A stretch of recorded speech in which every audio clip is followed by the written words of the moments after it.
막 순식간에 몇십 장 찍어가지고 이 한 잔을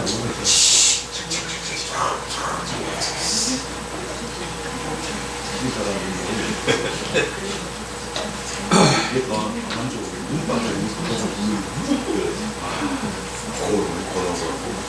연기가 안 된 거예요.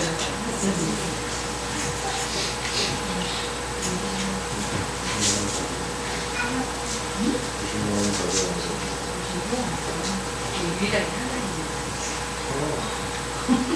안 됐어. 없어.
모두 자리에서 일어나시겠습니다.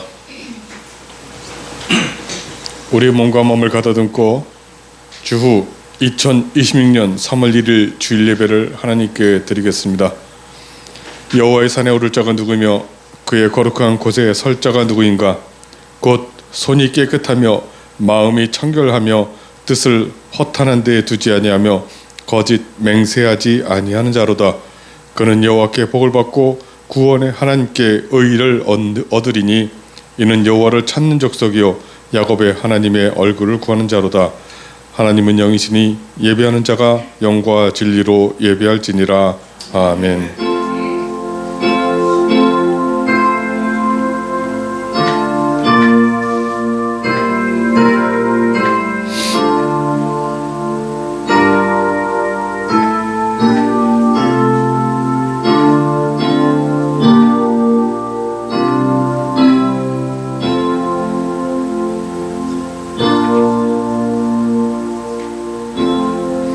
날마다 우리의 짐을 대신 지시는 하나님 아버지, 감사와 찬송과 영광을 올려드립니다.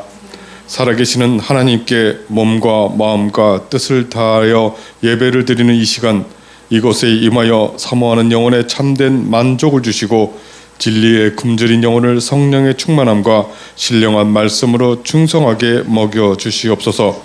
사순절 기간 우리의 삶을 단순하게 하고 하나님을 바라보며 우리를 위해 고난 겪으신 예수님을 깊이 생각하는 모두가 되게 도와주시옵소서. 예수 그리스도 이름으로 기원하옵나이다. 아멘. 함께 찬송과 구정으로 하나님을 찬양하겠습니다.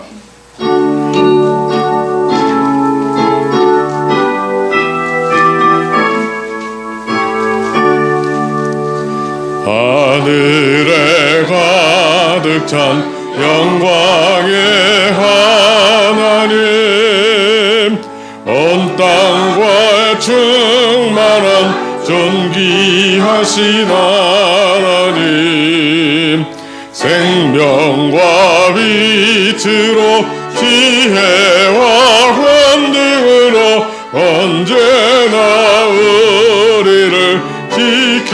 하시는 하나님, 성부와 성자와 성령 삼위의 하나님, 우리 예배를 받아주시옵소서.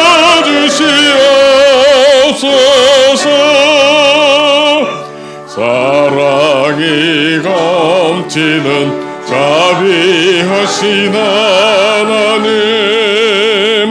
은혜가 풍성한 구원의 하나님, 참매의 심령에 평안을 주시었고 죄악과 허물을 용서하여 주소서.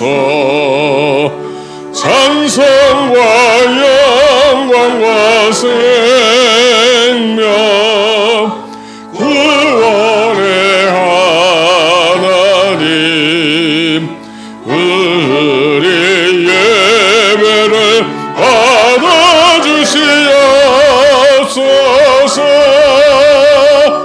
연약한 심령을 굳게 세워주시고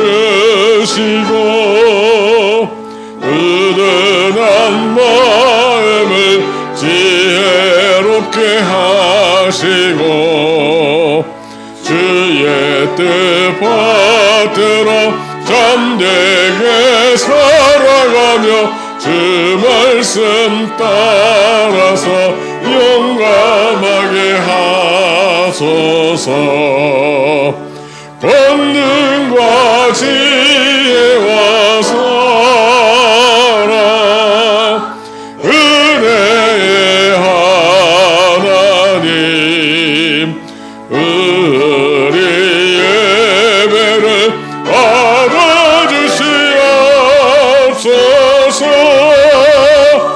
주 앞에 나올 때 우리만 기쁘고 그 말씀 님되어 새 희망이 솟는다. 고난도 슬픔도 이기게 하시옵고 너네 이때여 살아가게 하소서.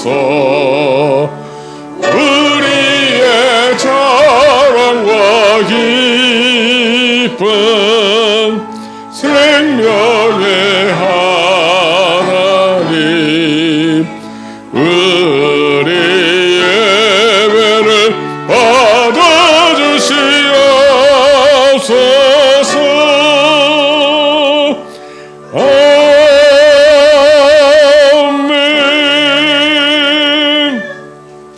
사도신경으로 우리 신앙을 고백하겠습니다.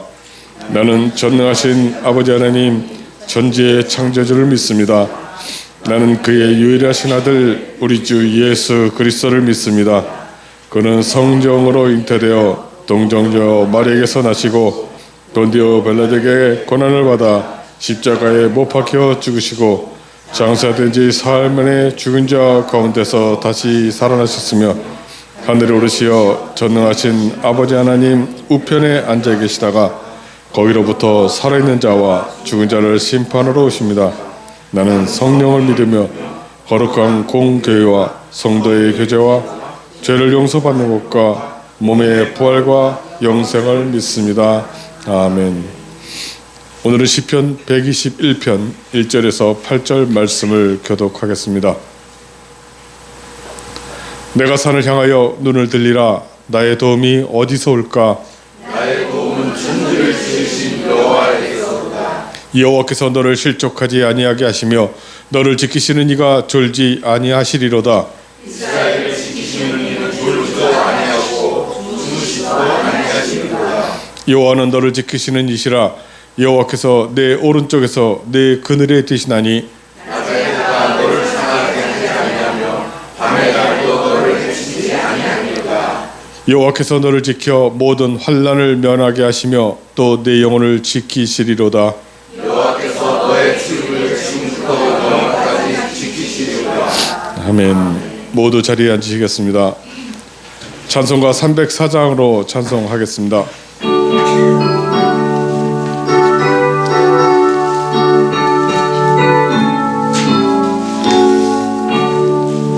깊으신 하나님의 사랑 말로다 영영 못하네. 저 높고 높은 별을 넘어 비낮고 낮은 땅 위에 죄범한 영혼 구하려 그 아들 보내사 화목제를 삼으시고 죄 용서하셨네. 하나님 크신 사랑은 증량다 못하네. 영원히 변치 않는 사랑 성도여 찬양하세. 괴로운 시절 지나가고 땅 위에 영화세할 때 주 믿지 않던 영혼들은 큰 소리 외쳐 울어도 주 믿는 성도들에게 큰 사랑 베푸사 우리의 죄 사했으니 그 은혜 잊을까. 하나님 크신 사랑은 증량다 못하네. 영원히 변치 않는 사랑 성도여 찬양하세. 하늘을 두루마리 삼고 바다를 먹물 삼아도 한없는 하나님의 사랑 따기로 갈 수 없겠네.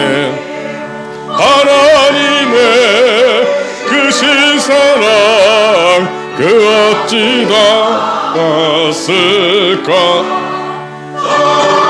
높이 사도 채우지 못하리. 하나님 크신 사랑은 증량다 못하네.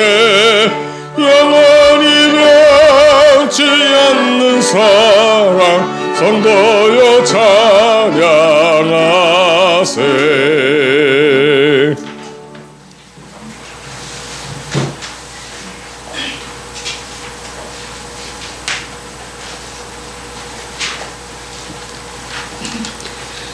전능하신 하나님 아버지, 우리의 구원자 예수님으로 인해 창조주 하나님 아버지께 담대히 나아가게 하심에 감사와 찬양을 올려드립니다. 오늘도 저희들 하나님 앞에 예배드릴 수 있도록 붙들어 주시고 우리의 입을 열어서 하나님을 찬양하며 기도하며 또 우리의 귀를 열어서 주의 말씀을 듣게 하시고 깨닫게 하시며 마음에 새길 수 있는 은혜로 허락하신 것을 감사합니다.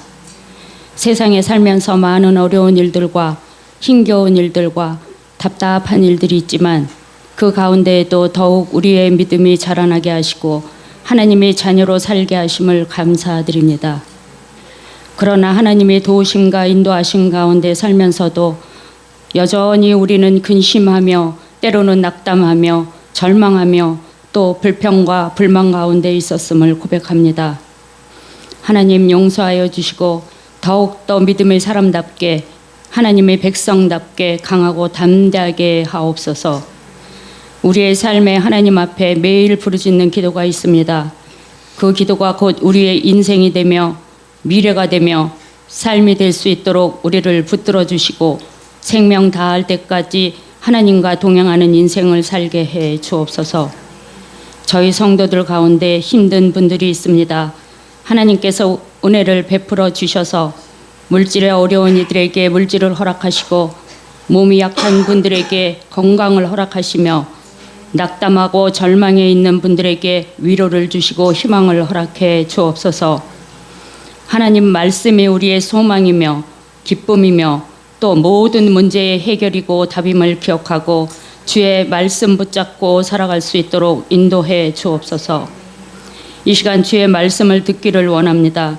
말씀을 깨닫고 우리 마음에 새길 수 있도록 붙들어 주시고 말씀 가운데 힘을 얻고 용기를 얻어서 인간관계의 어려움, 답답함, 그리고 인생에서의 근심과 걱정, 괴로움들이 해결될 수 있도록 인도하시고 또 생육하고 정복하고 다스리며 살아가는 우리들이 되게 하옵소서. 오늘은 특별히 3.1절을 기억하며 나라와 민족을 위해 기도합니다. 나라의 독립을 외쳤던 믿음의 선조들의 희생과 헌신을 기억하며 우리도 다음 세대들이 주님 안에서 평화를 누리며 자유할 수 있도록 기도하게 하옵소서. 오늘 목사님을 통해 하나님의 말씀이 갈급한 심령에게 은혜의 단비가 되어 주옵소서. 성가대의 찬양을 기뻐 받으시고 하나님께는 영광이 되고 듣는 우리들에게는 주님의 사랑으로 충만해지게 하옵소서. 살아 역사하시며 참 소망이신 예수 그리스도 이름으로 기도드립니다. 아멘.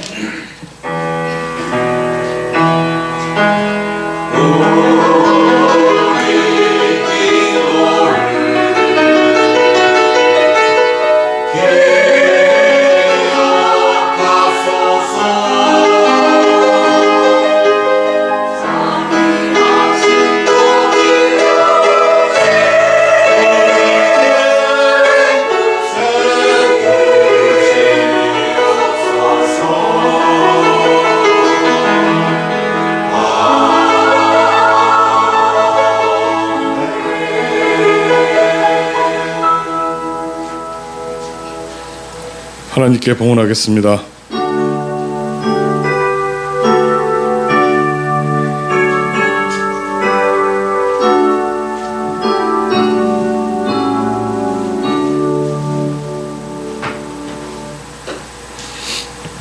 기도드리겠습니다. 하나님 아버지, 우리에게 필요한 것을 주신 은혜를 알고 감사하며 11조와 감사의 예물을 주님께 드립니다. 날마다 삶이 더 풍성해져서 부지런히 선을 펴서 나누어주는 복을 누리는 모두가 되게 하여 주시옵소서. 예수님의 이름으로 기도드리옵나이다. 아멘.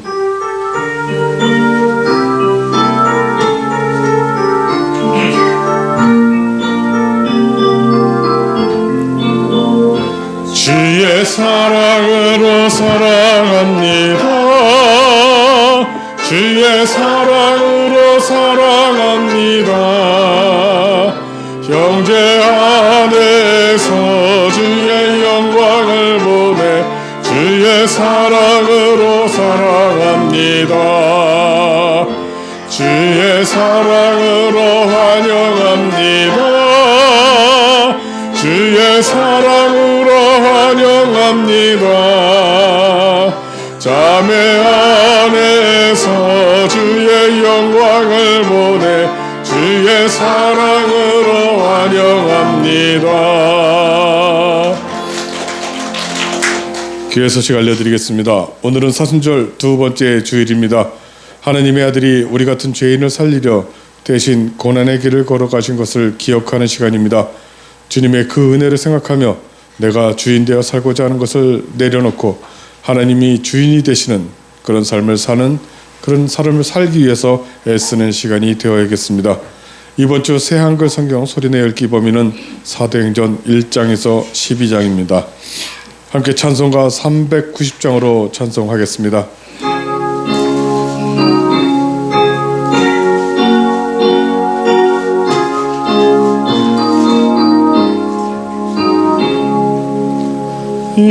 예수가 거느리시니 즐겁고 평안하구나. 주야의 자국케는 것 예수가 거느리시네. 주난 항상 돌보 지니고 느리시네 주날 항상 돌보시고 날 지니고 느리시네 때때로 괴로움 당하면 때때로 기쁨 누리네 풍파 중에 지키시고 영원히 인도하시네 주날 항상 돌보시고 날 지니고 느리시네 주날 항상 돌보시고 날 지니고 느리시네 내 주의 손을 붙잡고 천국에 올라가겠네 괴로우나 즐거우나 예수가 거느리시네 그날 항상 돌보시고 날 지니고 느리시네 주날 항상 돌보시고 날 지니고 느리시네 이 세상 이별할 때에 마귀의 권세 이기네 천국에 가는 그 길도 예수가 거느리시네 주날 항상 돌보시고 날 지니고 느리시네 주날 항상 돌보시고 날 지니고 느리시네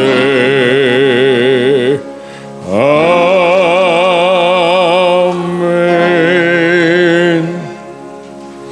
오늘 우리에게 허락하시는 하나님 말씀은 창세기 2장 15절에서 25절 말씀입니다. 창세기 2장 15절에서 25절 말씀입니다. 이 말씀은 하나님의 말씀입니다. 하나님의 말씀을 받들어 읽겠습니다. 경청하시기 바랍니다. 여호와 하나님이 그 사람을 이끌어 에덴 동산에 두어 그것을 경작하며 지키게 하시고 여호와 하나님이 그 사람에게 명하여 이르시되 동산 각종 나무의 열매는 내가 임의로 먹되 선악을 알게 하는 나무의 열매는 먹지 말라. 내가 먹는 날에는 반드시 죽으리라 하시니라. 여호와 하나님이 이르시되 사람이 혼자 사는 것이 좋지 아니하니 내가 그를 위하여 돕는 배필을 지으리라 하시니라. 여호와 하나님이 흙으로 각종 들짐승과 공중의 각종 새를 지으시고 아담이 무엇이라고 부르시나 보시려고 그것들에게 그에게로 이끌어 가시니 아담이 각 생물을 부르는 것이 곧 그 이름이 되었더라. 아담이 모든 가축과 공중의 새와 들의 모든 짐승에게 이름을 주니라. 아담이 돕는 배필이 없으므로 여호와 하나님이 아담을 깊이 잠들게 하시니 잠들매 그가 그 갈빗대 하나를 취하고 살로 대신 채우시고 여호와 하나님이 아담에게서 취하신 그 갈빗대로 여자를 만드시고 그를 아담에게로 이끌어오시니 아담이 이르되 이는 내 뼈 중에 뼈요 살 중에 살이라. 이것을 남자에게서 취하였은즉 여자라 부르리라 하니라. 이러므로 남자가 부모를 떠나 그의 아내와 합하여 둘이 한 몸을 이룰지로다. 아담과 그의 아내 두 사람이 벌거벗었으나 부끄러워하지 아니하리라. 아멘.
태초에 하나님께서 천지를 창조하셨고 생명이 있는 모든 것을 종류대로 만들어 이 땅에 있게 하셨습니다. 저녁이 되고 아침이 되는 것을 날로 구분하셨는데 그때마다 만드신 것을 보고 좋다고 말씀하셨습니다. 그렇게 만들고서 만드신 모든 것을 다스리게 할 사람을 마지막으로 만드시면서 우리의 형상을 따라 사람을 만들자고 하셨습니다. 그렇게 하나님의 형상을 따라 만드셨기 때문에 사람의 형상은 곧 하나님의 형상입니다. 그렇다고 우리의 형상이 곧 완전한 하나님의 형상이라고 말하지를 못합니다. 왜냐하면 우리가 지금은 타락하여 하나님을 보지 못하고 또 육신으로 병이 들어 죽어야 하는 왜곡된 그런 모습을 가지고 있기 때문입니다.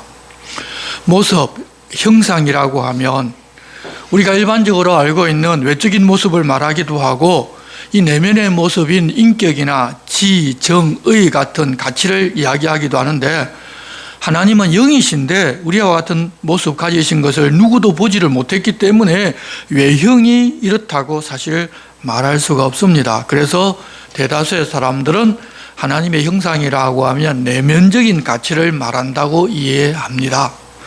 하지만 우리가 지금은 하나님을 보지를 못하지만 이후에 천국에 들어갔을 때에는 하나님의 얼굴을 본다고 하셨습니다. 우리가 매일 천국에서 하나님을 보면서 살아야 하기 때문에 하나님께서 자신을 어떤 형상으로 나타내 보여주실 것인데 아마도 우리에게 익숙한 사람의 모습으로 보여주실 가능성이 큽니다. 예수님께서 부활하신 후에도 사람의 모습으로 제자들에게 보여주신 것처럼 말입니다. 다만 빛나고 광채가 있고 위험이 있기 때문에 아마 두려움이 있어서 제대로 얼굴을 보지를 못하게 될 것입니다. 지금 우리들은 타락한 모습이어서 어디인가 부족함들이 다들 보이지만 이 부활하여 새로운 몸을 입을 때에는 영광의 형상으로 변화될 것인데 그때야 하나님의 형상을 온전하게 닮은 그 모습을 가지게 될 것입니다. 하지만 그때가 아니라도 우리가 하나님의 형상을 닮은 존재이면 틀림이 없고 또 우리는 믿음으로 지금도 그것이 이루어진 때를 보면서 살아야 하는 존재이기 때문에 우리는 더더욱 사람을 하나님의 형상으로 보고서 살아가야 합니다. 그렇게 지금 우리가 다른 사람을 볼 때에도 대하는 태도가 많이 좀 달라져야 합니다. 비록 타락해서 하나님의 형상을 가지지는 못했지만 하나님의 형상을 담게 만드셨는데 이 형상이라는 것은 본질의 의미를 담고 있기 때문에 우리는 다른 사람을 대할 때 하나님 대하듯이 해야만 합니다. 우리는 누가 우리의 사진을 짓밟으면 내가 짓밟히는 것과 동일시합니다. 우리 부모님 사진이 땅에 떨어져 있는데 누가 그것을 밟는다면 우리는 두고 보지를 못합니다. 그래서 그러지 못하게 줍고 다시 먼지가 묻었다면 그것을 털어버립니다. 그럴 뿐만 아니라 어떤 사람의 형상을 세웠다면 그 형상은 그 사람과 동일한 가치로 대하게 됩니다. 그래서 사진이나 형상을 무시하는 것은 곧 그 사람을 무시하는 것이라고 여깁니다. 바로 형상은 본질의 표현이기 때문입니다.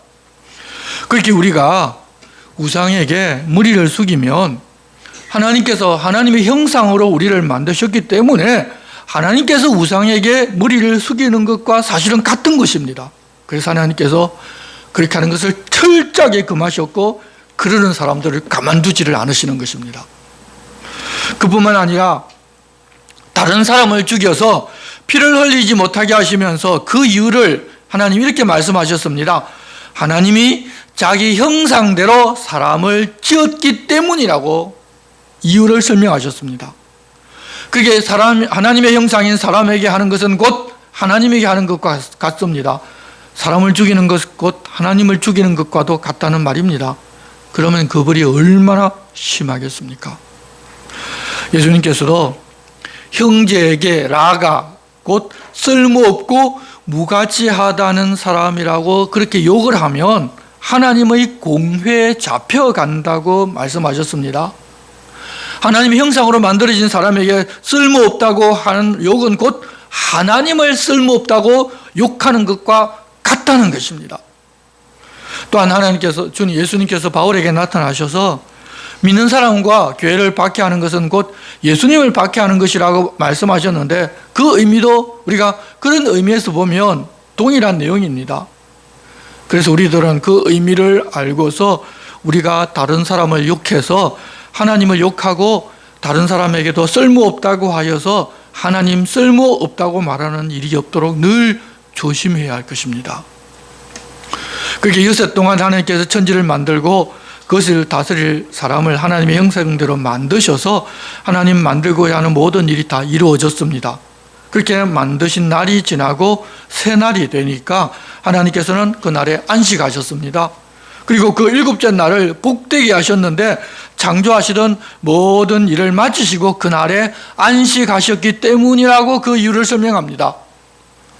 우리가 지난주에 보았듯이 처음으로 복을 주신 것은 동물과 사람이 생육하고 번성하여 땅에 충만하는 것이었고, 특별히 사람들에게는 그렇게 생육하고 번성하여 땅에 충만한 것에 더하여서 땅을 정복하고 모든 생물을 다스릴 권한과 자격까지 주신 것인데, 이번에는 일곱째 날을 복되게 하셨다는 것입니다.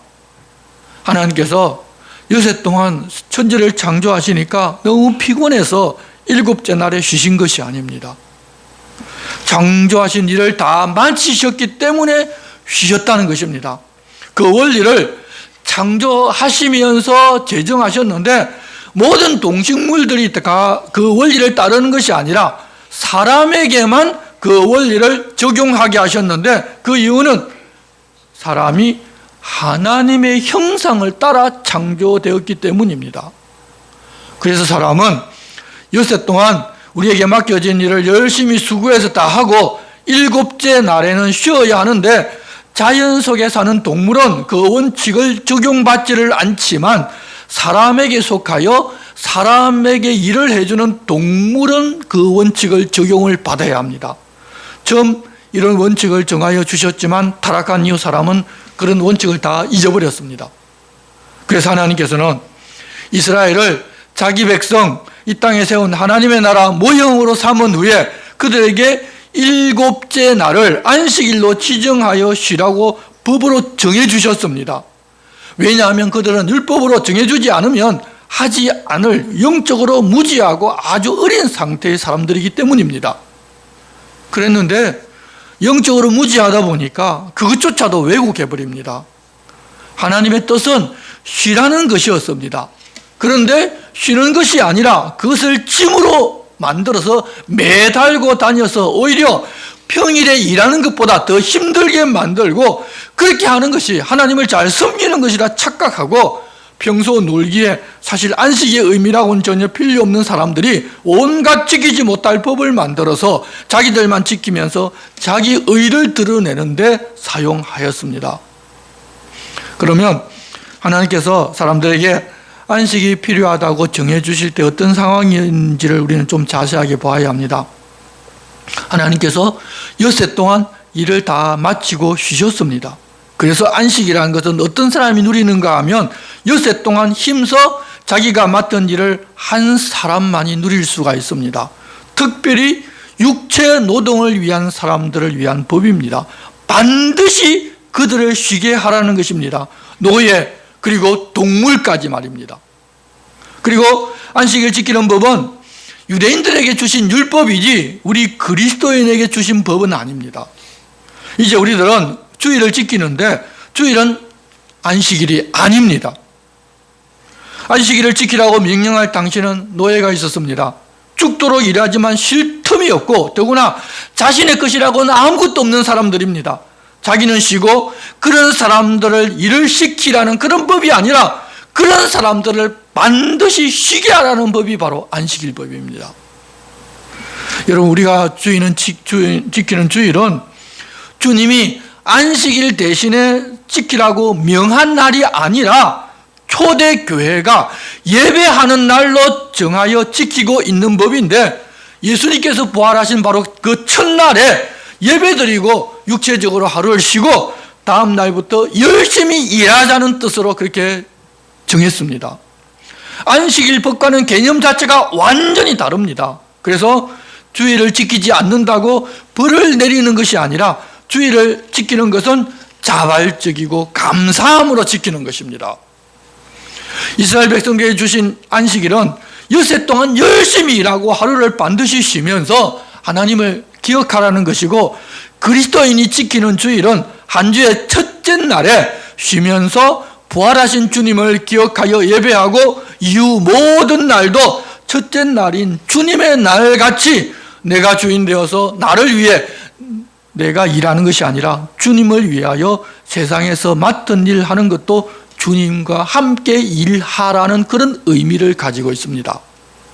그런데 왜 교회나 목회자가 주일을 안식일로 알고 지키라고 했었는가 하면, 아직 성경도 모르고 하나님 어떤 분이신지도 모르는 어린 성도들이 주일을 지키는 것은 강제가 아니라 자발적으로 하는 것이고, 그냥 놀러가도 천불이 임하지 않는다고 하면 자기가 주인 되지를 아니하고 우리의 주인 되신 예수님께 자신의 가장 귀한 것을 드리고 예배하는 것이 최고로 중요하다는 것을 배우고 알기도 전에 다들 그냥 자기가 좋으니까 놀러가고 제 소견에 옳은 대로 행할 것 같으니 주일을 안식일처럼 지키라고 가르친 것입니다.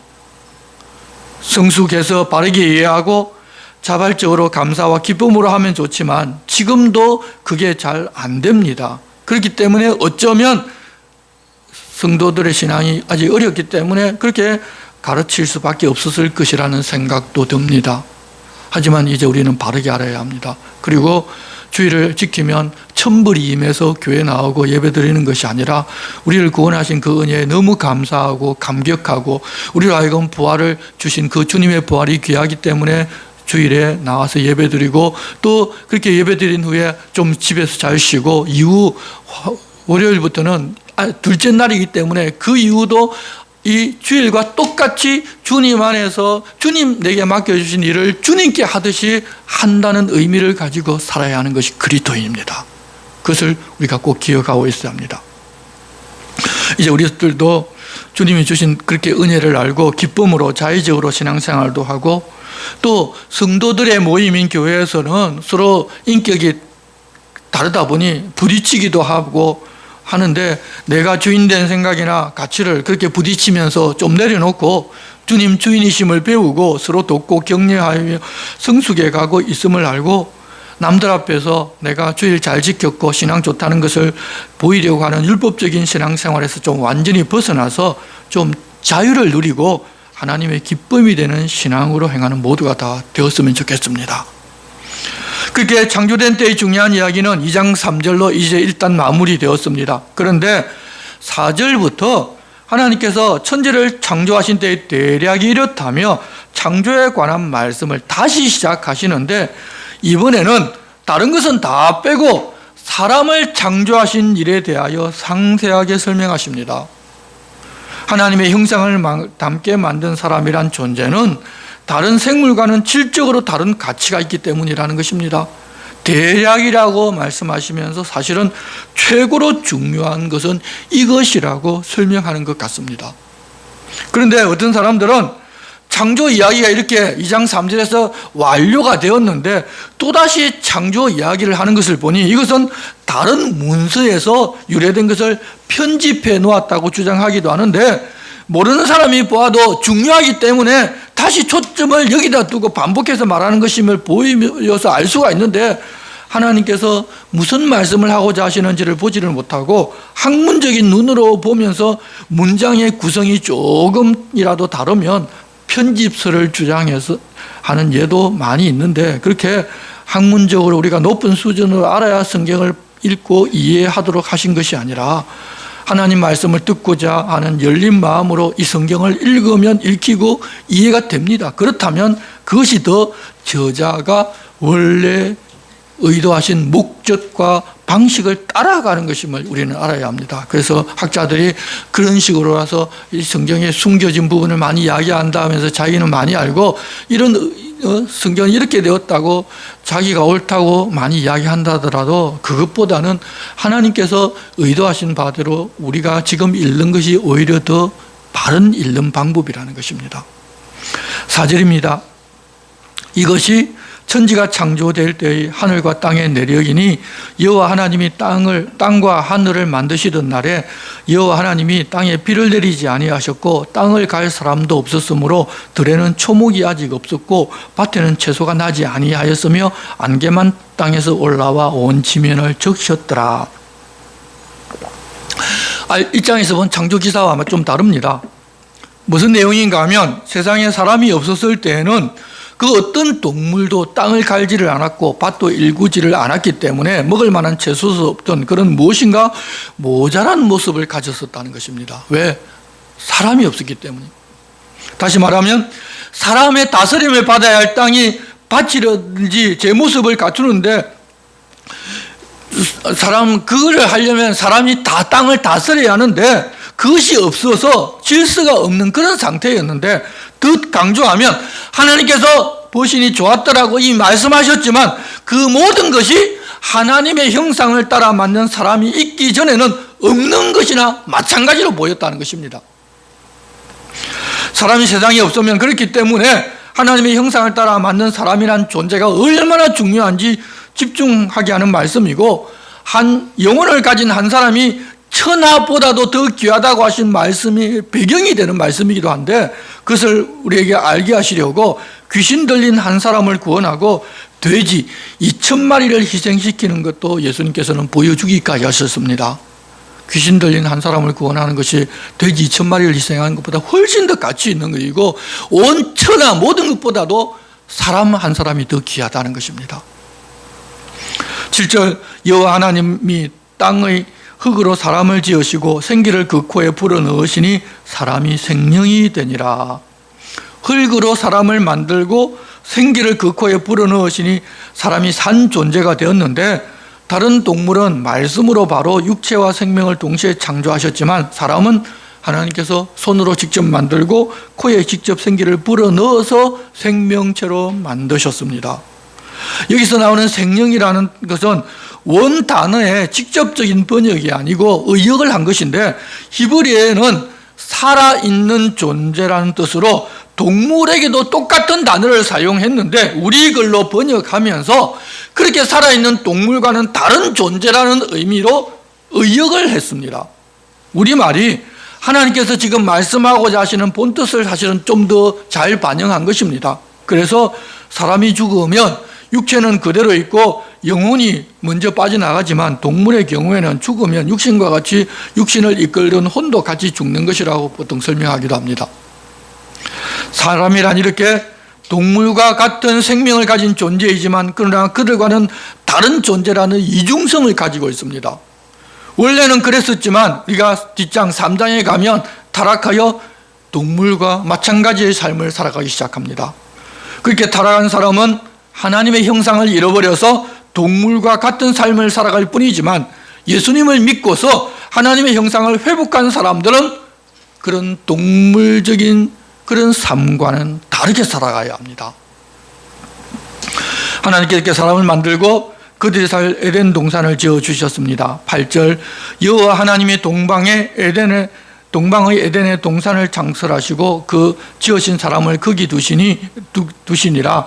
여호와 하나님이 그 땅에서 보기에 아름답고 먹기에 좋은 나무가 나게 하시니 동산 가운데는 생명나무와 선악을 알게 하는 나무도 있더라. 우리말 동산은 좀 볼록하게 올라온 그런 장소를 말하지만 성경을 번역할 당시에는 우리나라에는 이것을 번역을 할 만한 단어가 없었기 때문에 그냥 동산이라고 번역을 했는데, 여기서 좀 더 정확한 설명을 한다면 가든, 즉 정원이라고 이해하면 쉽습니다. 궁전이나 귀족의 집에 가면 볼 수 있는 정원을 만들어 주셨다는 것입니다. 그리고 그곳에 먹기 좋은 나무들을 나게 하셨습니다. 무엇이든지 자기가 원하는 과실을 먹고 즐겁게 살 수 있게 놓으셨습니다. 그 중앙에 생명나무와 선악을 알게 하는 나무도 만드셨습니다. 그것이 바로 핵심이라는 것입니다. 생명나무를 먹으면 생명을 유지하고 영원히 살게 됩니다. 그런 나무도 하나님께서 그 중앙에 만들어 두셨습니다. 그것이 얼마나 아름다운 것인지 그곳에서 물이 흘러나와 강을 이루기도 하였습니다. 10절, 강이 에덴에서 흘러나와 동산을 적시고 거기서 부터 갈라져 내 근원이 되었으니 첫째 이름은 비손이라. 금이 있는 하윌라 온 땅을 둘렀으며 그 땅의 금은 순금이요 그곳에는 베들리움과 호마노도 있으며 둘째 강의 이름은 기온이라. 구스 온 땅에 둘렀고 셋째 강의 이름은 히데겔이라. 아수르 동쪽으로 흘렀으며 넷째 강은 유브라데더라. 이곳이 원래 어디인지는 노아의 홍수로 인하여 지형이 다 달라져 버렸기 때문에 아무도 모릅니다. 그렇지만 그 물들은 아름다운 보석이 나는 곳으로 흘러가 강을 만들어 땅을 적시고 모든 것을 다 풍성하게 하였습니다. 15절 여호와 하나님이 그 사람을 이끌어 에덴 동산에 두어 그것을 경작하며 지키게 하시고 여호와 하나님이 그 사람에게 명하여 이르시되 동산 각종 나무의 열매는 내가 임의로 먹되 선악을 알게 하는 나무의 열매는 먹지 말라. 내가 먹는 날에는 반드시 죽으리라 하시니라. 앞서 사람이 경작하지 않았을 때는 아무것도 없는 것 같은 그런 상태였습니다. 이제 하나님께서 에덴 동산을 만드시고 사람에게 그것을 경작하면서 지키게 하셨습니다. 즉 하나님의 형상으로 만든 사람이 경작하여 지키면 하나님께서 창조하신 것이 유지되고 아름답고 풍성함을 그대로 지켜낼 수 있다는 것을 알게 해주십니다. 그리고 우리의 사명이 바로 그것이라는 것입니다. 그리고 하나 더 요구하시는데 그곳에 있는 각종 나무의 열매는 마음대로 다 먹어도 되는데 심지어는 생명나무 열매도 먹어도 되는데 단 하나 선악을 알게 하는 나무의 열매는 먹지 말라. 내가 먹는 날에는 반드시 죽는다고 하셨습니다.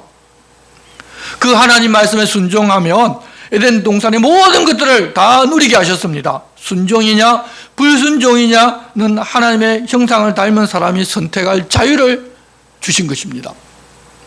이때는 죽음이 무엇인지 모를 때이지만 하나님은 그렇게 말씀하시니 자기에게 좋지 않은 것이 틀림없다고 아마 아담이 본능적으로 알았을 것입니다. 마귀가 유혹하기까지는 그러고 싶은 마음이나 생각을 전혀 가지지를 않았을 것입니다. 그런데 반드시 죽는다고 하셨지만 그 즉시로 죽는 것인지 그렇지 않은지는 말씀하지를 않으셨습니다.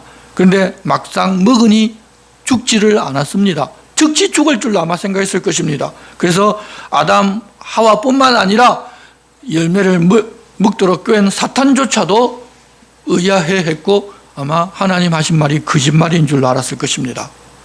다만 하나님께서는 사람이 죽는 것을 900년이나 뒤에 행하셔서 그들에게 자녀가 있게 하셨고 그 후손이 사탄의 머리를 밟는다는 말씀을 주셨는데 그런 하나님의 생각은 누구도 알지 못한 비밀로 남겨두셨었습니다. 그렇게 아담에게 부탁하고서 하와를 만드셨습니다. 그런데 아담이 하나님께서 하신 이 말씀을 하와에게 전하기는 했는데 그리 중요하게 생각하지를 않고 이럴 수도 저럴 수도 있다는 식으로 아마 전해준 것 같습니다. 나중에 마귀가 하와를 꿰을 때 하와의 태도를 보며 무엇인가 확실하지 않다는 것을 볼 수 있습니다.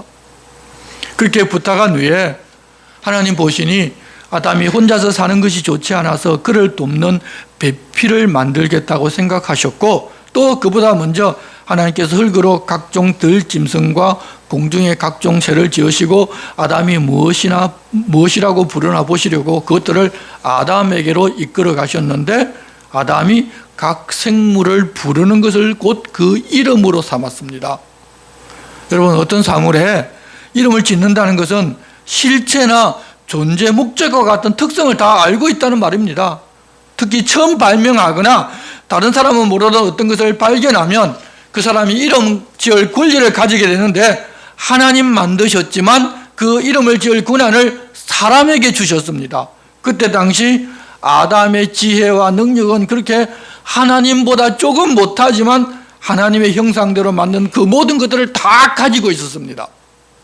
그랬었는데 타락한 이후에 하나님과의 관계가 끊어지고 나니 그 대부분을 잊어버리고 다 잃어버린 것입니다. 그래서 타락하기 전의 사람인 아담의 모습과 지금 우리의 모습은 아주 다릅니다. 믿고 성령의 인도하심을 받고 살아가다 보면 그 아담의 모습을 우리가 하나씩 회복해 가는 것입니다. 우리 스스로 그렇게 만드는 것이 아니라 성령께서 우리 삶을 주관하시면서 인도해 가시면서 그때 그런 사람의 모습으로 하나씩 회복해 가시는 것입니다. 아담이 그렇게 하나님 지으신 모든 동물에게 이름을 지어준 후 하나님께서는 아담을 깊이 잠들게 하셨습니다. 요즘 말로 하면 마취시키신 것입니다. 그리고 그에게서 갈빗대 하나를 빼어 살로 대신 채우시고 아담에게서 취한 것으로 여자를 만들어 아담에게로 이끌어 오십니다. 깨어난 아담이 보자마자 본능적으로 자신의 것으로 만드신 것을 압니다. 그래서 이는 내 뼈 중에 뼈요 살 중에 살이라 이것을 남자에게서 취하였은즉 여자라 부르리라고 합니다. 하와는 첫사람의 그 아담에게서 나왔기 때문에 아담과 하나입니다. 그렇게 해서 여자를 만드셨기에 24절 이러므로 남자가 부모를 떠나 그의 아내와 합하여 둘이 한 몸을 이룰지로다 아담과 그의 아내 두 사람이 벌거벗었으나 부끄러워하지 아니하리라. 자녀는 어릴 때 부모의 보호 아래 있지만 성장하면 자기와 하나 되는 배우자와 결혼해서 부모를 떠나는 것이 하나님 만드신 법입니다. 하나님께서 여자를 남자에게서 만들고 또 남자를 여자에게서 나신 이유를 우리는 좀 생각하고 살아야 하는데 사람은 각자 인격이 있어서 타락한 이후 자기가 주인 되고 자기가 왕이 되고 다들 자기가 하나님이 되고자 합니다. 그렇지만 창조하신 원칙이 있어서 그것을 따라야 이 땅에서 하나님의 복을 누리고 하나님 주시는 평안도 누리며 살 수가 있게 놓으셨습니다. 여자는 처음 지음을 받았을 때 남자에게서 떼어낸 것으로 남자를 돕는 배필로 지음을 받았습니다. 그렇게 지음을 받았기 때문에 남자를 잘 돕는 위치에 있어야 합니다. 반면에 아담은 하나님께서 직접 만드셨지만 그 이후 후손으로 난 남자들은 전부 여자에게서 나게 하셨습니다. 여자가 없으면 남자가 없는 것입니다. 각자 자기의 위치를 알고 지켜야 하는데 타락한 이후에 권리만 주장하려고 하지 위치에 따른 사명을 감당하지를 않고자 합니다. 그래서 여자는 돕는 배필로 있지 않으려 하고 남자는 자기가 여자에게서 나왔다는 사실을 부인하고 자기도 아담처럼 착각하고 여자를 자기의 소유물로 생각하고자 한다는 것입니다. 다들 자기 위치를 떠나 살아가다가 서로 다투고 삐그덕거리는 것입니다. 그래서 바울 사도는 가정에서 여자는 돕는 사람으로 남자에게 복종하고 남자는 그리스도께서 자신을 위하여 죽기까지 사랑한 것처럼 아내를 그렇게 사랑하라고 부탁하셨습니다. 내가 주인되어 나를 중심으로 살지를 말라는 것입니다. 내가 그렇게 주님 가르치신 대로 사는 것이 중요합니다, 여러분. 그런데 대부분은 자신은 그렇게 살지 않으면서 상대방들은 그렇게 살라고만 합니다. 그러는 것은 곧 이기심이고 자기 중심적인 요구일 뿐입니다. 하나님 나더러 하라는 것을 하다 보면 상대방의 변화는 성령께서 만들어 가실 것입니다. 상대방이 내가 기대한 대로 되지 않아도 내가 하나님 부탁하신 삶을, 내게 부탁하신 삶을 사는 것이 중요하다는 사실을 알고 내가 그렇게 살면 하나님 뜻에 합당하게 하나님의 사람으로 살았다는 평가도 하나님께 받는 것이지 상대방들은 그렇게 하라고 그 요구가 주가 되어서 살면 여러분 우리가 사람들과 관계를 가지면서 살아갈 때 늘 삐끄덕거리고 부딪히고 다툼이 생깁니다. 중요한 것은 하나님 내게 부탁하신 말씀대로만 사는 것입니다. 그러면 그것을 하나님께서 평가하시고 상대방을 변화시키는 것은 성령께서 일하십니다. 그런데 우리는 내게 부탁하신 일, 내게 맡겨진 일을 하지를 아니하고 상대방에게 하나님이 이렇게 당신에게 이야기했으니 당신은 그렇게 하라고 자기는 안 하면서 여러분 그 가정이 어떻게 하나님 말씀으로 변화가 되겠습니까? 결국 하나님 말씀을 이용하는 데 익숙해진 그런 모습으로 우리는 살아가게 됩니다. 성도 여러분, 오늘 우리는 말씀을 통하여 하나님께서 자신의 형상으로 사람을 만드셨다고 말씀하셨고 그 사람을 위하여 무엇을 하셨으며 사람이 하나님의 형상을 잃어버리지 않았을 때 어떠하였는지 하나님께서 그에게 무엇을 부탁하셨는지를 잠깐 보았습니다. 우리들은 예수 그리스도를 믿고서 하나님의 자녀가 되어서 하나님의 형상을 회복하여 살 수 있게 된 사람들입니다. 그렇지만 우리는 하나님의 형상을 가진 사람으로 살도록 하나님께서 그런 신분을 주셨다는 사실을 모르고 여전히 타락한 사람의 본성을 그 요구를 만족시킬 목적으로 사실 신앙생활을 할 때가 길었습니다. 하나님께서 우리에게 부탁하신 말씀은 따지고 보면 그렇게 하나님의 형상으로 만든 사람으로 살기를 바라면서 하신 내용입니다. 그렇게 살고자 하면 그렇게 살 수 있도록 복도 주신다는 것입니다. 그래서 그렇게 살고자 하면 하나님 모든 것을 다 챙겨주실 것입니다. 그런데 우리는 그렇게 살고자 하는 것은 다 제쳐두고 그저 내가 주인 되어서 남들보다 앞서고 위에 서는 것이 복인 줄로만 알고 하나님 잘 믿으면 그렇게 해주는 것인 줄로만 알고 살아왔습니다. 이제 다시 처음 하나님 사람에게 주신 삶의 목적과 사명이 무엇인지를 알고 그렇게 하나님 부탁하신 삶을 살아가고자 힘씁시다. 그곳에 평화가 있고 평안이 있을 것이며 또 우리 주님의 일하심을 보고 또한 하나님의 자녀로 세상을 이기는 경험을 하면서 살도록 우리 삶을 날마다 이끌어 가실 것입니다. 여기 계신 모두가 그렇게 하나님의 형상으로 만들어진 사람으로 살아가자고 우리 주님이 권고하십니다. 기도하겠습니다. 하나님 아버지, 세상을 창조하실 때 사람을 하나님의 형상으로 만드시고 생기를 불어넣어 동물과 다르게 만들고 하나님께서 부탁하신 일을 하게 하셨다는 사실을 다시 보았습니다. 그렇게 사람이 하나님 부탁하신 대로 살 때 세상이 자기 자리를 잡고 창조하신 목적대로 관리된다는 것도 또한 알았습니다. 우리가 예수 믿고서 하나님의 형상을 회복하여 하나님 부탁하신 사명대로 살아달라고 부탁하셨는데도 우리는 그것을 모르고 타락한 육체의 욕구를 이루는 것이 신앙이 좋은 것으로 착각하는 때도 있었습니다. 이제는 하나님의 마음과 뜻을 알았으니 주님 부탁하시는 대로 하나님의 형상을 닮은 사람으로 사는 모두가 되게 도와주시옵소서. 예수님의 이름으로 기도드리옵나이다. 아멘. 다 같이 일어나셔서 찬송가 53장을 찬송하시겠습니다.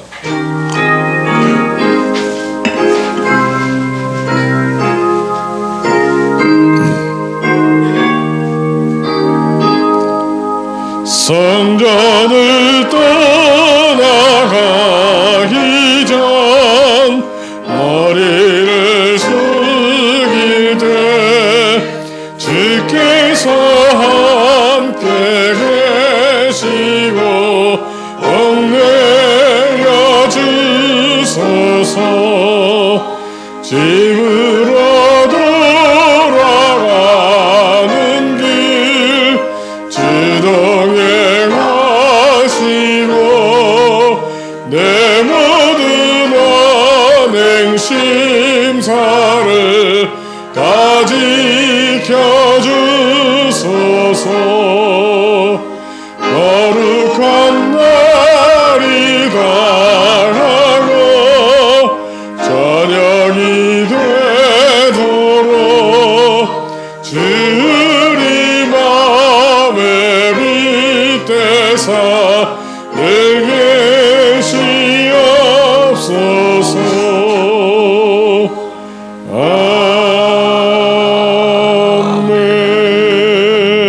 아멘. 우리 주 예수 그리스도의 은혜와 하나님 아버지의 사랑과 성령님의 감동, 감화와 교통하심이 하나님의 형상으로 회복되게 하신 하나님 뜻을 알고 하나님 부탁하신 삶을 살고자 여기 모인 거룩한 자녀들 위해 이제로부터 영원토록 함께 하시기를 축원하옵나이다. 아멘.